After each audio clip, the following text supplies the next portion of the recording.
Welcome, everyone. Give you a few seconds to get settled before we get our presenters going. And so I just want to take this time to thank you all so much for joining us today. We're so happy to have you and really excited to be presenting you all with today's webinar, Email Marketing Benchmarks, Industry Stats, and Recommendations for 2016. So again, thank you guys so much for joining us today. I also want to announce that this webinar is being recorded, and we will send you guys a copy of the recording, a link where you can watch it later, hopefully in the next couple of days, hopefully either by, if not tomorrow, then on Monday for sure. So again, this is being recorded, so have no fear. You will have the opportunities to watch this again, share it with your colleagues, so don't worry about that. And also, if you have any questions for Michael or Kath as we go through the webinar today, please try and hold your questions to the end. We're going to have a dedicated Q&A session with Kath and Michael.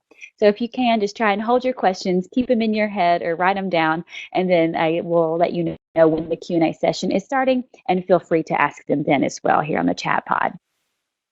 And so again, we're so happy to have with us today Kath Pei, the founder and CEO of Holistic Email Marketing.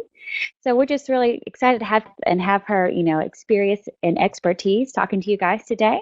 You can see her contact details there in case you'd like to be able to reach out after the webinar.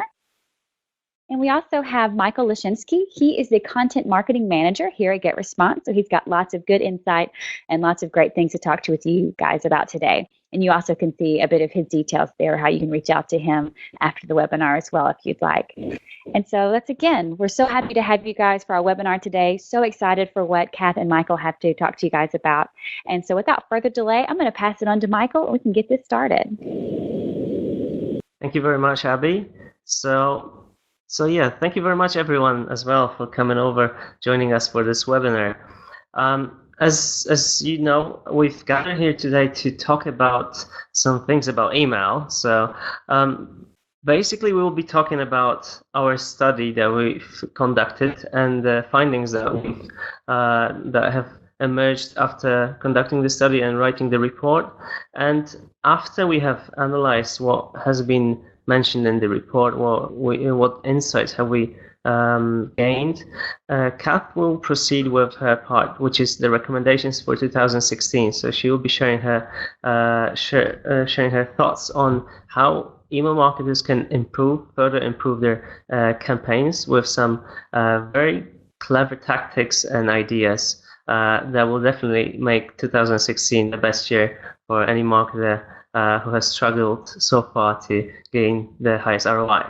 So let's proceed, and let's discuss first the purpose of the study. So the purpose itself.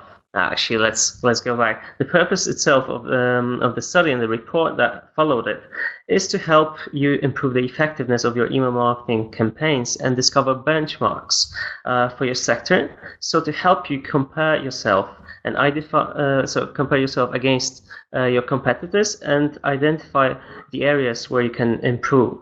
So about the whole report itself and study. So we have assessed the current state of email marketing and digital marketing based on a research study we conducted last year, and we surveyed more than 1,800 email marketers around the world in a range of business sizes and sectors. So this has been a very big sample. It's been one of the bigger studies that have been conducted in the past few years, and some of the insights that we have gained are really helping us already to make changes in our email marketing campaigns. So hopefully, and I'm actually sure about it, you should be able to improve your campaigns as well. So after reading this report, you should be able to answer these 3 questions. How does my email marketing stack up against the competition? And are we missing out on opportunities for growth? And which high impact areas should we focus this year? So after looking at the industry standards, open rates, click-through rates, the methods that email marketers are using, what tactics they're using, you should be able to locate yourself in your industry and see what you're either lacking or you're already using, and whether you're in the front runner or you're somewhere in the middle of your market.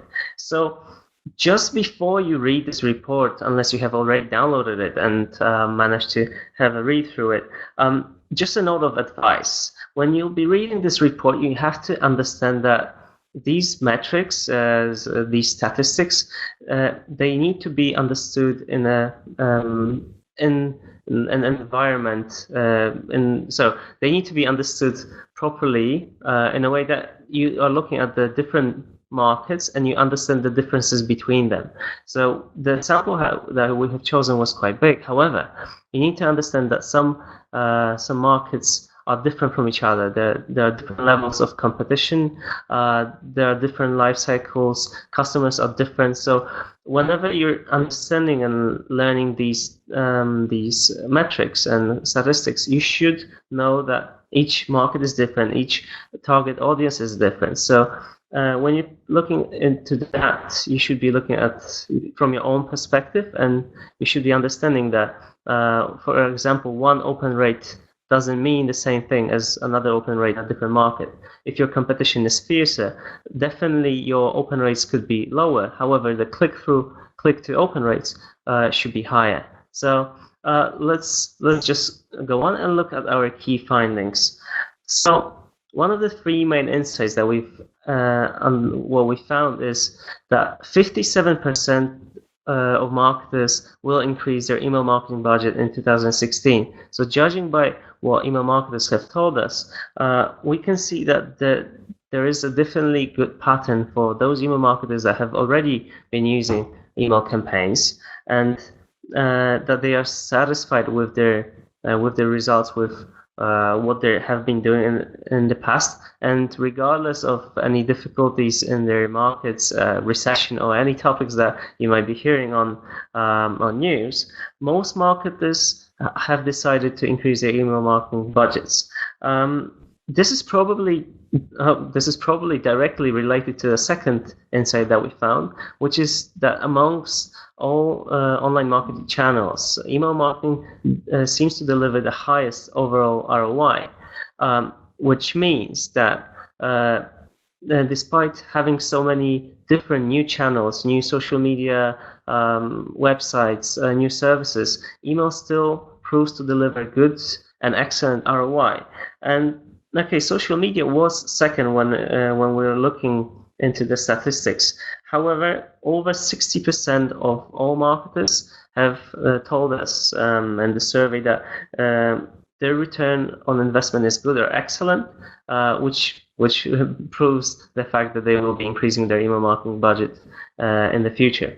The quite shocking result is, however, that 42% of marketers don't segment. Despite these marketers being somewhat knowledgeable and already experienced in email marketing, it's quite interesting to see that not everyone is sending out different emails to their audience.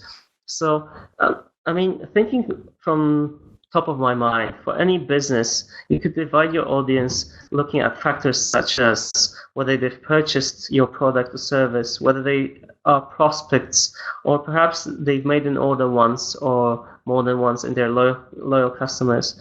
You can look at elements such as how much they've spent, how much is their average spending, whether they're buying standard products or premium products. You can look at elements like the subscription date. So there are just so many factors that you can look into, and marketers should be utilizing this. They should be dividing their audience into smaller segments and sending them different content, different offers that are more adjusted towards their needs. Since all subscribers or audiences want to be treated as such, so as different people, marketers should be doing that. I understand that there are just many projects running at the same time, and most of them just don't have much time and prefer to send out the same email to everyone. But I would imagine that it's better to limit the number of emails that you're sending and just send better quality, better content, and make sure that the click-to open rates are higher and that your audience will be interested in what you have to say. So the other insights that we've gathered is that email automation is the most commonly used technique, which is great. Amongst all the techniques that email marketers have have to choose from, email automation is no longer just a buzzword. Everyone is looking into that, is going to add that to their communication strategy. So this is a great insight for us. As for lead generation, although email marketing has traditionally been thought of as a channel that helps you increase retention and sales and conversions, our report proves that most marketers in the sample believe that lead generation is the best benefit coming from email marketing. And there were different benefits that we suggested. So, for example, it could be shorter life cycles, reduced marketing costs, improved sales, integrating with other media to boost response. However, lead generation seems to be amongst the top, the best choice for these email marketers that took part in the study. Looking at the global statistics now, you can see that open rates and click-through rates are completely different in every single sector. You can look at different reports stating that the average open rate is 20% or something about that. The average click-through rate is about 4%. These metrics don't really matter unless you look into the specific industry that you're in. So as you can see here, some open rates, which is the blue bar in this graph, are sometimes lower, as low as 8% or 3%, for example, for online advertising network. However, the click-to-open ratio is much higher. So you can imagine that if you are in one of those sectors, you'll understand why these results are as such. So, for example, in online advertising network, you can imagine that the competition is very fierce, and that every single marketer is sending out emails, and so getting the high open rates is difficult. But once you get these subscribers to open the email, you definitely know that the click-through rates are higher. And that goes the same, for example, for finance and banking and insurance. So once you get that subscriber to open the email, they know that your content is very useful and helpful. So the click-to-open ratio is higher. So again, what you need to remember is that each industry is different. Each audience is also different. So you cannot judge your results based on average results for all the sectors. You need to judge them by your own sector, by what other companies in your industry are doing, and try to improve at the same time with every single campaign. So optimizing them, testing different approaches, and trying to learn more about your audience. So we also looked at different methods that marketers used. So we didn't look only at open ratio, click-through ratio, and email marketing budgets, but we also looked at the tactics that marketers used, and some of them were quite interesting. So when it comes to evaluation and tracking, I believe personally that this is one of the most important elements of email marketing. Sending out the same email to everyone and not learning from what you're doing is definitely a bad habit. Some marketers get used to it and just go on with it. However, tracking and trying to make your each email better is something that marketers should be doing. And quite shockingly, 15% of email marketers that answered our questions don't track any opens and clicks. And this might be shocking at first. However, if you look at other results, you can understand that sometimes marketers are not concerned only about opens and clicks, which are very important. They are looking at other factors, such as how much email marketing is influencing their other channels. So if you look at these things together, perhaps you will not be happy with your opens and clicks. However, the number of orders the number of orders that have been made on, or how much traffic is going onto your website, perhaps these metrics are more important to you than just opens and clicks. So again, looking at these metrics, you need to understand what's important for you, which KPIs you want to use, and based on the KPIs and based on what you want to go for, you need to set objectives and try to try to deliver them, try to make all of your emails better. When it comes to list quality itself perhaps is not the most frequently talked about topic when it comes to email marketing. However, deliverability has become very, very popular and important. And these two factors, these two terms go together, always go in pairs. So if you want to deliver emails, and it's not given. It's not granted. So not all emails land in an inbox. According to latest studies from Return Path, about 79% of all newsletters, so offers sent through emails, go into subscribers' email inbox. But however, 21% don't even land there. So that means deliverability itself is very important. But marketers that took part in our study, somewhat, not all of them manage the list quality, which is quite disappointing if you ask me, because not everyone has to use double opt-in when they're building their email list. However, managing an email list through checking bounces, complaint rates, unsubscribes, or reactivating your subscribers, these are the tactics that you should be using if you want to make sure that you're getting the best results from your campaigns and that you're getting a high ROI, which obviously we're all after. And most importantly, if you want to improve the relationships with your audience, then definitely managing list quality and deliverability is something that you'll be interested in. Another element that we've looked at, so another method, is communication strategy. And this is rather not surprising that most marketers use standard newsletters. Luckily, and I'm quite pleased with it, many of them are also using Autoresponders, which goes along with what we've mentioned before, that automation is a big thing for email marketers these days.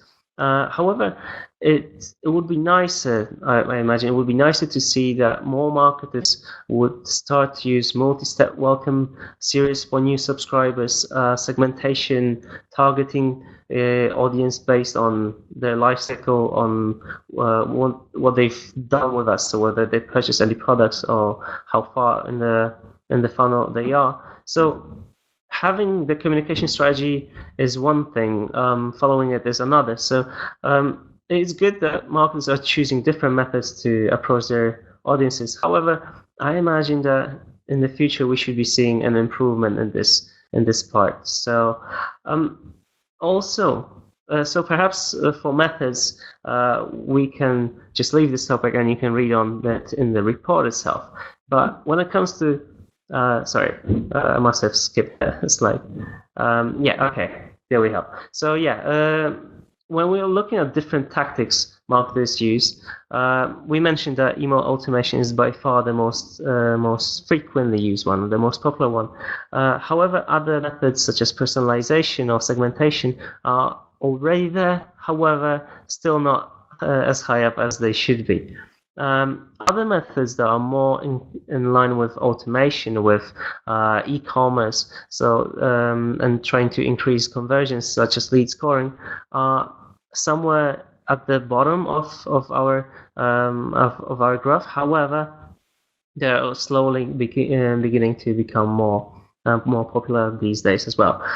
Surprisingly, though, only 17% of our responders mentioned that they're using responsive email design, which these days is something that everyone should be going for. So either you should be going mobile first or have a responsive design. So whenever you're sending emails, they don't have to necessarily look good only on the desktop, but they have to look good on every single device. So mobile phone, laptop, tablet, etc. These days, subscribers are changing between different devices. They could be reading your email on a smartwatch or a tablet. So shockingly, only 17% marketers that took part in the study do it. However, I imagine that more of them will do so in the future, since more than 50% on average of emails are opened on mobile devices. So yeah, I think I can just pass on the topic to Kath, who will be talking now about 6 tips for success in 2016. Wonderful. I think everyone can hear me okay. We have I've got a whole bunch of things lined up here for you today. I narrowed it down to being 6 tips. Some of them I've kind of expanded upon or brought from the actual report as well, so you'll get to have a little bit of further insight into, what the best practices or the recommendations that I've actually included within the actual report, and other ones I've just kind of thrown in here as a bit of a bonus. So let's get started. The first one, personalize your way to success. We just saw that chart that was saying personalization is happening, which is brilliant. A lot of the surveys that I've ever seen on personalization generally means that the marketers are simply responding, yes, we use first name or something like that. We want to go beyond that. Certainly in 2016, go beyond just using the first name. You can really start to personalize the whole experience, because the email experience is very memorable for your subscribers, and this is the kind of thing that really builds that that relationship with you, and that builds that branding. So what I've got here then is a wonderful quote this is from Ricky from Chia Monkey. He says, web personalization is a strategy, a marketing tool, and an art. It brings focus to your message and delivers an experience that is customer-oriented and relevant. Right, so we can see that he's not just talking about putting in the first name and personalizing the email that way. We want to go beyond that. We want to be using, the data. And this is the kind of data that we can be using. We can be using the implicit data. We can use explicit data. We can use contextual data. So the implicit data is basically based upon what they're doing, what they've been searching for, browse data, abandoned data, all of that kind of thing. What transactional data, even their web personality as well. You've probably heard the word personas. So what kind of persona are they? And we can be, by asking them a couple of kind of questions, we can be gauging what persona they'll fit into. The explicit data, well, that there is the data that we're very, very familiar with. That's the one that we will ask them to fill in their preference centers when they're signing up a form and so on. So the age, gender, preferences, country, postcode, all that sort of stuff, What brands do you like? That includes that. Then the contextual is talking about what kind of email client you're on, so therefore that's where the responsive design comes into it. Even weather conditions, proximity to payday as well. You've seen some fantastic campaigns that are using that to personalize it and make it very, very relevant for the here and the now for that person. Okay, so the big thing is that you can be not only personalizing on any of these, but you can actually be personalizing on all of these simultaneously, and that really helps to build up that very personalized email. And the thing to remember too, email is actually the easiest channel to personalize. I teach on personalization, and I teach it just for the digital, and it is the best way that I always say to start personalizing is start with your email, because the technology out there, we can track, we can find out what they're doing, what they like, and all that sort of stuff. So it's a really, really good one to do. So start with your email. Here's a little example I like to tell. And this is one of the reasons why, ideally, you don't want to just restrict yourself to one type of data. In front of you, you can see an image of a Mulberry handbag. Now, so just picture me going to a retail site and a big retailer and saying, oh, great, I'm going to sign up, really like their stuff, and they've got a whole variety of everything, different brands and you name it. Then they take me to their preference center when I'm signing up, and they say, what brands do you want to hear about? What do you like and everything? And I go, oh, okay, well, I like Mulberry, I like Gucci. I start writing, literally selecting all of these very, very luxury brands. Now, the reality of the situation is I actually don't own any of those luxury brands or anything. I like looking at them. So the bottom line is if they were only to then send me the emails with items containing the brands that I had selected, that I've asked to hear and see, then they wouldn't actually make any money from me. However, if they lay it on top of that, because I still want to see them and I want them to send them to me, that's why I've told them to send them to me. But if they lay it upon that, actually tracking and seeing what it is that I'm browsing and what it is that I am purchasing, they would also then be sending me other more relevant offers that I will actually be actioning and I will be handing over my cash for. So this is the kind of thing that you can see that one kind of data is brilliant, okay? And I'm not saying ignore that stated data by any means, but it's the layering effect, and that really starts to make things very intelligent, and it starts to get that very personalized experience for the subscribers. So the second tip, ensure you measure the correct metric. Now, I show this one all the time. I've got another one to back up as well, just to show it's not an anomaly. I have performed this, and I've gone through and drilled through my customers, data and everything, and I find this continually. So I'm not stating this. I'm not giving you this example because it is a very sort of one-off anomaly, weird happening. It happens often, and that is this. Often what we do is and this kind of talking about what Michael was talking about with opens and the clicks. Sometimes we tend to put too much emphasis and too much, sort of kudos on the open and the click, as though it's the end all and be all of our campaigns. The bottom line is it isn't. The majority of us are actually rewarded upon conversions. However, we more often than not measure the success of a campaign based upon the open or the click. Even worse, we will more often than not base the success of a test on an open or a click rather than a conversion. So in this example, we can see here, this was a third-party list, and Veet wanted to get people to enter this competition using that third-party list. So they decided to make the most of their budget and test 4 different subject lines. So the first one is quite generic: win the pampering prize of a lifetime worth $10,000. We can see it had the highest open rate. However, it had the lowest conversion rate. If we skim on down, we can see that the open rates keep dropping and the conversion rates keep increasing until we get to the very last one, the fourth one, which is win a trip to Chamonix and more worth $10,000 with the Veet. We can see that it has the lowest open rate, yet it has the highest conversion rate. Okay? So if we were to do what most marketers logically assume, that the most opens, the more opens you get, the more conversions. It's a logical conclusion. However, it's a false conclusion. And this is the kind of thing that you can actually drill back into your results if you can also be tracking the conversions, and you can see if that does actually work.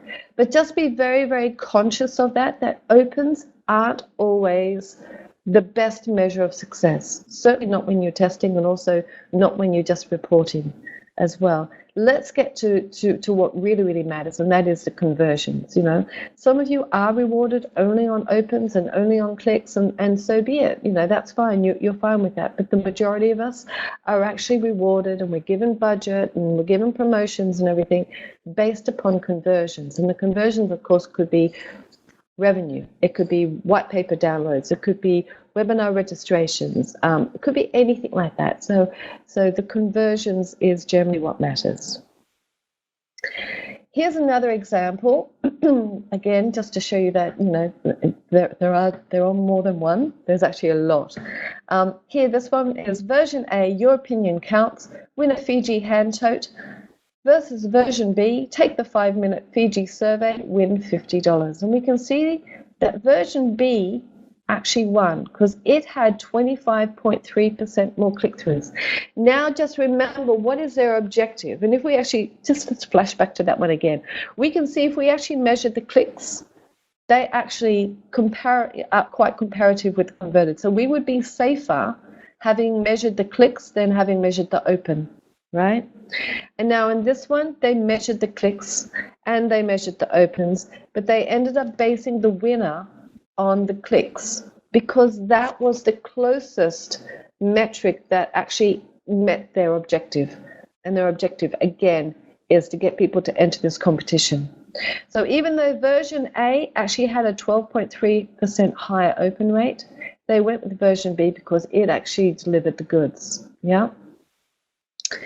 So talking about tests and subject lines and everything, everyone always wants to know what is a great tip for getting my subject lines opened, for making them work, so I can get more opens and all the rest of it. And a friend of mine came up with this really, really good rule. It's called CURVE, okay? And CURVE simply means curiosity, urgency, relevance, value, and emotion. So stick that on your desktop and have that ready for next time you're doing your subject lines.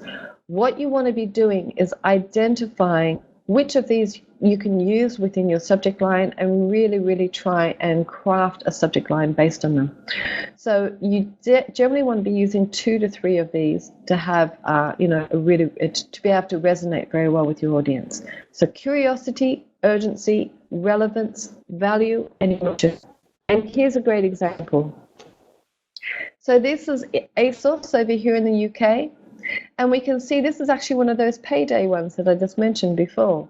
So payday is here. Shop between 4 and 6 p.m. today, and you'll get a free next day delivery and returns. Right, so the subject line is open me quick. I expire at 6 p.m. Payday treat. Now I love this. So first of all, you've got the urgency there. Open me quick. Oh, okay. Not only that, there's a bit of curiosity there as well because they've now using a bit of personification and sort of equating that email with the person as though it's got human characteristics.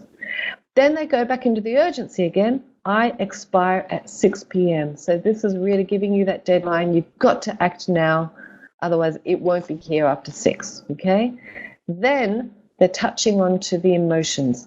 Payday treat. And they've used the word treat. Who doesn't like a treat? We all love treats. And then when you put that together with a payday treat, you come up with that, payday's here. I deserve a treat. Yes, I worked really, really hard. So this is why it's a successful subject line, because it really, really taps into what makes us tick, So try something like that in future. The fourth one, think of every email as being a survey. Now, this is an interesting concept. It's something I talk about a lot because essentially, if we think about it, who is it that we actually email? Who makes up our database? It's our prospects. It's our customers, i.e., our target market. So they're a fantastic audience to be testing on. And we can actually be testing on them not just for email, but we can also be rolling out those results upon our other channels as well. So our website, our banner ads, our PPC ads, and all the rest of it. And email, again, not only is it the easiest channel to personalize, it's also the easiest channel to test. So we are so fortunate. So what we want to do is basically treat every email like it is a survey. And surveys are good. And this is a fantastic one. This is from Shoemint. I love it. You sign up, and what happens is they ask you these 12 questions, and they're all image-based like this, so they've gamified it. Instead of just asking you a proper survey, which is very dry and could be very boring, they've actually made it fun. So surveys are fantastic, right? I'm not saying anything bad about them whatsoever. However, if we think about it, tests are better than surveys because what they're doing is that they're actually putting this old phrase into action. So actions speak louder than words. That's the bottom line. Actions speak louder than words. What people say isn't always truth. Remember what I was saying to you about the mulberry handbag and everything like that? Why do you think I put that there? It's because I would like to be that person who can afford to buy a mulberry handbag. Okay, so we tend to do things, that we would like, but it's not necessarily who we are at the here and the now. Whereas our actions actually are more correct as to what we are, our budget and everything, and what we like, all the rest of it. So therefore, providing tests within an email and watching what they click on, watching what they're browsing, watching what they're reading, watching what they're downloading, all of those sort of things, that's all tests. Okay? So if we can find out, do they like this or do they like this? So we can be planting information in the email, and we can be saying, do you like, A here, or do you like B? And then we can be clicking on, do they click on A or do they click on B? And everyone that clicks on B, we can segment them and send them some more, interesting information. Or remember I was talking to you about personas. We can be packaging things up for persona A and persona B. And then we can get them to be self-categorizing themselves just by watching what they click. So there's a lot of really wonderful things that we can be doing. We are very strategic with our testing approach. But the bottom line is that every email that we send really needs to contain a test, potentially an A/B split test. And ESPs such as GetResponse, they make it so easy for us to do. And I really, really recommend that, you do that every email. And don't just do ad hoc tests, the ones, so what about if we tested this? And, well, maybe we could do that as well. Make them strategic. Have a plan. Write a hypothesis. Really put it into, together and make it work that way. And then that way you're more likely to have success. So you might have noted that the name of my company is called Holistic Email Marketing. That's because I believe fully in the holistic approach. And I don't believe it's just for the very few. I believe it's for every email marketer. And what that simply means is that if we think about it, email is not an island. It's not standalone. It doesn't function by itself. Right? When they click off our email, they'll click onto a landing page, they'll click onto a webinar. That's what they do, okay? When they're signing up in the first place, they're signing up on the home page. Maybe they're being driven from to the sign-up form from a PPC ad in the first place. So there's the whole customer journey to take into consideration. Email is definitely not an island. And we have to understand that everything that happens before and after the email actually affects our results. Again, this is assuming that you are being rewarded upon conversions. If you are simply being rewarded upon opens and clicks, then so be it. But if you, but even then, even if you are being rewarded on opens and clicks, what happens before they get the email still will matter to you, because the bigger the list you have, the more new subscribers you have, the more opens and clicks you're going to get. So what we have to understand is that, yes, we are not an island, and that we actually integrate and we work with other channels. And what this is all about is understanding that customer journey. Okay, so we've got the PPC ad, banner ads, social media, all of that. We want to sort of have a little say in that, because if there's a disconnect, then there could be a problem. Right, and that's the big thing. And you'll see in the report I show a really, really big, good example of a disconnect. Then we go to the landing page, which has got the data capture there. That's where they're actually submitting their details and saying, I'll join, or they've gone in and actually purchased or something. They're on our email program, our email database now. Then we've got the actual email program, and then once they click off the email program, we've got the landing page or the e-commerce site or so on. Okay, so what we want to do is we want to make sure that this whole journey here is optimized, that it is seamless, that there are no disconnects. There's no reasons for them to jump off. There's no barriers to conversion or anything, because what happens before and what happens after the email will affect us. So here's a wonderful example. It's a positive example. This is Soak and Sleep. And on the left-hand side, that is the email. And on the right-hand side, that is the landing page that you're taken to. Now, I love this. It's very, very simple. It's so on brand. The email it very clearly says what the offer is. And you know what? When you get to the landing page, that offer is still there. You don't have to go searching for it or anything like that. The coloring, everything is the same. So it's a great example. Okay, now our final tip. Give your subscription the prominence it deserves. I do talk a little bit about this in the actual report as well. I don't give this example, so there's a bit of a bonus. But essentially what we're talking about here is that email marketers don't always get to own the email subscribe, right? We don't always get to own how easy it is for our customers to get on the list. And this touches back into the holistic approach as well. What we ideally want to do is put up our hand and say, hey, listen, I want to own this. Because if you own it, that means you can work on improving it. If you can work on improving it, then guess what? You can start to get more subscribers. You can start to get more customers. And that then means that your results are going to improve, which then means that you'll get your pay rise, you'll get your promotion and all the rest of it. So what we want to do is start to sort of go, listen, this is ours. All too often, particularly because the homepage is very, very busy. It's incredibly precious real estate. And it's highly fought after and fought over. And the story is generally is that, maybe e-commerce department or just the website department, they own it and they don't really care that much about it, certainly the website department, because they're actually not measured on it. They're not, their KPI isn't to grow the list. Their KPI is simply to have a list, a form there. So what we want to do is we want to start owning that. And here's a great example. And this was a case study that came from Alchemy Works. And what they did with their client was, we can see at the one at the back, which says control, in the yellow there, the call to action was below the fold.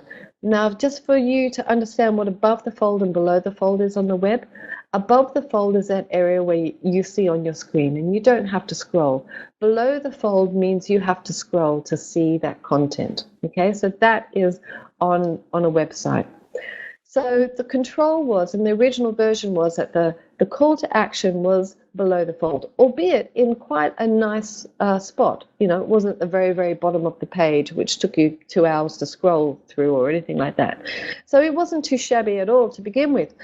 But the email department said, actually, growing our list is a very, very, that's a prime objective of ours. So we want to see if we can actually increase the number of subscribers by moving the form. So that's what they did. And they moved it, you can see, to the top right of the homepage. Now, interesting thing is that they got a 30% lift in the website email conversion rate. So they got 30% more subscribers. Not only that, and this is always a big argument. This is why there's a few, tense times happening when this is often brought up. And that's because the primary goal, objective of the website is to sell, right? Particularly if we're talking about an e-commerce site or something like that, its primary objective is actually to sell. And therefore they go, the above the fold is that prime real estate. We need to have our items for sale there. We need to be driving them to it. Now, the truth of the matter is that only a very, very, very small percentage of people ever go and buy anything on their very first visit, right? It's generally something that they need to be brought back to, and that's where email helps. So if we can actually ask them a very small ask, we're not asking them to buy, we're just asking them for their email address so that we can send them, great offers and everything, that's when we will be bringing them back. So what they found out by doing this is that the revenue generated from the new visitors didn't decrease, it actually increased. And that is the power of email. And you can see the actual website revenue generated there and everything. So we can see that this, again, goes against logic, but it in some way, well, in the first case, it seems to go against logic, but in reality, it doesn't go against logic because, email is a push channel, and what we're doing there is we are nurturing them, we're giving them great deals, and we're giving them great offers and everything. We're educating them, all of those wonderful things, till they get ready to, okay, yeah, I'm ready to buy now. And so having that sign up there is really, really important. So make sure that you give it the the prominence that it deserves. So just to wrap up, great, and I've left us with 15 minutes for Q&A. I'm pretty clever. I'm very glad about that. But let's just wrap up with those 6 points here. Okay, so first one, personalize your way to success. The second one, ensure you measure the correct metric. Like Abby was saying, you're going to be getting this sent to you, so you can get to write all of these down and just sort of tick them off one at a time. Just don't try and do all at once, because that'll be a bit tricky. So just try and work through them. Think curve when crafting your next subject line. Also think of every email as being a survey. Try and gain those insights. What is it that your customers like? What is it that they don't like? What resonates best with them? What makes them react here and the now? What makes them react in 3 weeks' time, right? Embrace a holistic approach. So email isn't that island, and that we do need and we call upon other channels. And the final one, give your subscription the prominence it deserves. So I think now this again is our Michael's and my contact details. So please take note if you want to get in contact with us. But it's over to Q&A. Perfect. So yeah, everyone, feel free to write us in the chat some questions. If you like to ask us anything, just feel free to do so.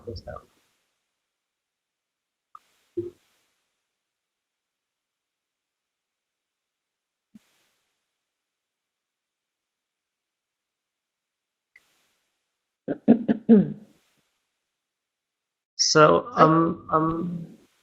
Kath, you wish to start, perhaps? Yeah, I saw a question there. So this is from Jason. He says, I'm looking at a choice between having the call to action on my hero image being a click to call, or a downloadable information source that gathers emails and names. Which would you suggest lead with in the hero image? Okay, to be honest, I'm very pro email, but I'm not saying this just because I am very pro email. I'm saying building up a database of email addresses and being able to nurture them and educate them and everything, because not everyone is always ready right there when they turn up at your website. Someone might have referred them and they're thinking, oh, this is good, but I'm not ready for it now. And so therefore they wouldn't actually be in the position or feel ready to actually do a click to call. However, a very soft ask, a gentle ask, an easy ask for them to actually fulfill is, hey, just pop your email address in and we can give you some more information. So personally, that's the one that I would be going with. Again, I'm not familiar with your product. I don't know who it is that you're driving. Again, you could be customizing this to different audiences. But essentially, if we're just talking about a random visitor coming to your website, I'd be leading with the email address collection as opposed to a click to call. I hope that answered your question.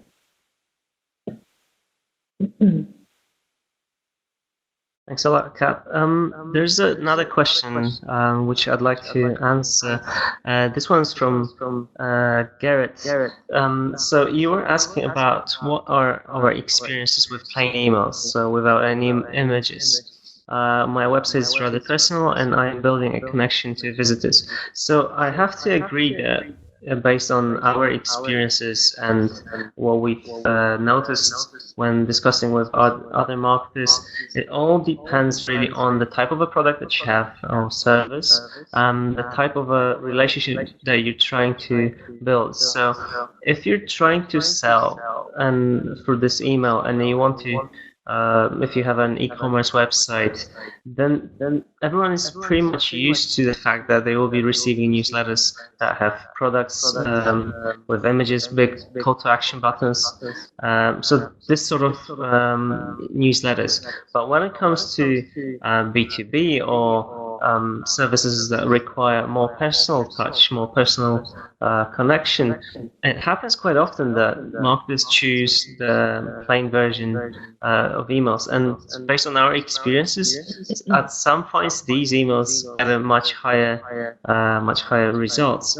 In fact, I remember last year in Email Sherpa, on the Email Summit, some of the marketers that I had the pleasure to discuss with shared some insights with me that what they've noticed that even not being able to track open rates and click-through rates is not a big problem for them as when using plain emails, because they notice that the impact of email marketing on other channels is big. So it depends on what sort of a relationship you want to build. So for example, one of the products mentioned there was an IT product aimed at developers, and as Dave mentioned, the marketer mentioned, they have a huge bullshit-o-meter, so they do know when you're trying to sell to them. They preferred plain text email. So it's best, in my opinion, and see what the results are when it comes to your brand. I have another one here from Carrie. So she says, great presentation. Thank you very much, Carrie. She says, I've been doing a monthly email campaign and have achieved between 25 to 30% open rate with a high percentage of click-throughs. So congratulations on that. But then she goes on and says, but the conversion rate has been low. We provide a real estate service to office tenants seeking multi-million-dollar office leases. Any suggestions? So you're basically not going to be getting a lot of action as far as conversions, just because of the life cycle and because of the product and because of the pricing and all the rest of it. The fact that you're getting high opens and high clicks simply means that when they're ready, they will most likely come back to you because you are engaging them and you're showing them, great value, and you're showing them good offices and everything. So when they are ready, it will happen. So I think it's probably more settling your expectations more than anything else. The beauty about email is that email is an incredible branding tool as well. And it is one of these things that, if you just keep on sending to them, you don't have to wait, because we are that push tool. And, we are one of the very few channels that actually, is a push medium as such. So just keep that branding coming along. And then when they are ready, they will think of you, particularly if they have been opening and clicking. So I don't necessarily know, that there's anything necessarily wrong with your campaigns. I think it's more of, you just need to wait for the time to be right for them. Not everyone is always ready to buy when you're ready to sell. Sorry.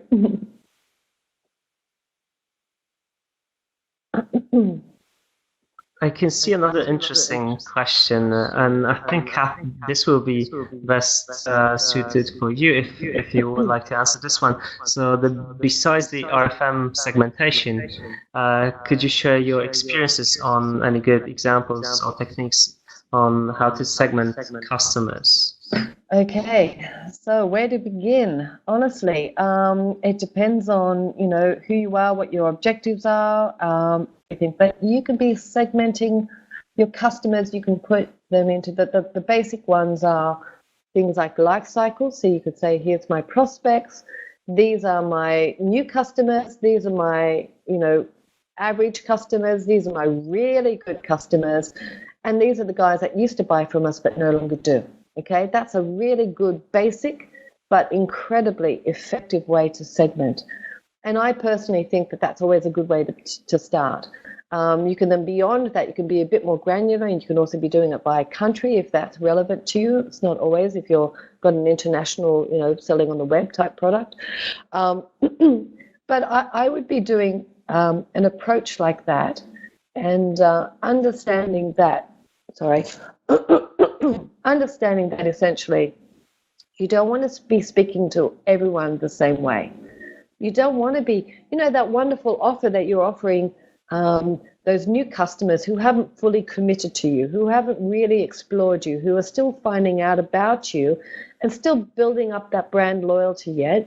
And you don't want to give that totally awesome offer that you're giving to them to your loyal customers who are going to be giving you the money anyhow. You want to give a different offer to them, something that makes them feel loved and valued and appreciated, and an exclusive offer because they are so special. So how you talk to them, the kind of offers that you send to them, all of that is how you can be making the most of that kind of segmentation.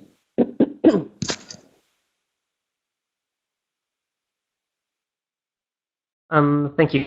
I can see one question from Lynn Miller about version A and version B. So, basis of A/B testing. I imagine this was something that Kath was talking about. However, most of the times A/B tests are conducted as such that it's the same audience is not receiving the same email twice. Most of the time, you choose, for example, 10% of your database and send the version A, then send the version B to the other 10% of the list, and the winning message is sent to the rest of the audience. That's probably the best way to approach email marketing A/B tests when running campaigns, and definitely, as we mentioned before, you'll be wanting to run A/B tests most of the time on most of your campaigns. Absolutely. Sometimes you might want to go, certainly if you've got a small database, you might want to go with the 50-50 split, but you have to understand that you're it's a bit more of a gamble as such, because 50% are going to get the losing version, right? As opposed to you've only got 10% in the way that Michael described of getting that one, and then you can send all the rest, the remaining 80% of your database, the winning version. So in that case, you've got 90% getting the winning version and only 10% getting the losing version. So, yes. Okay, guys, and we have time for one more question. Okay.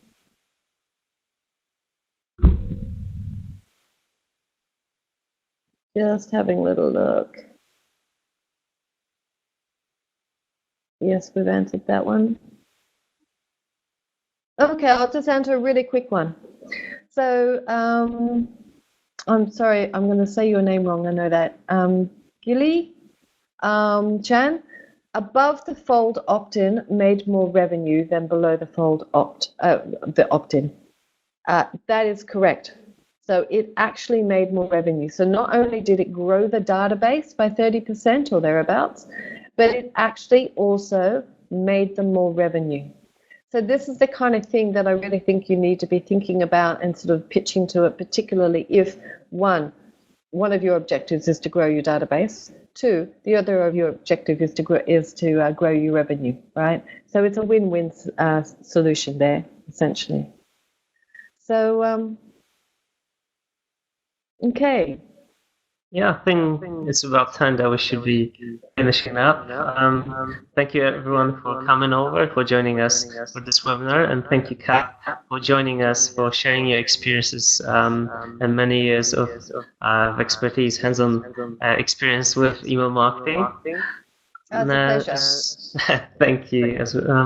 And as mentioned before, we will be sending over the slides and the recording of the webinar. So should you happen to have any questions afterwards, feel free to contact Kath and myself.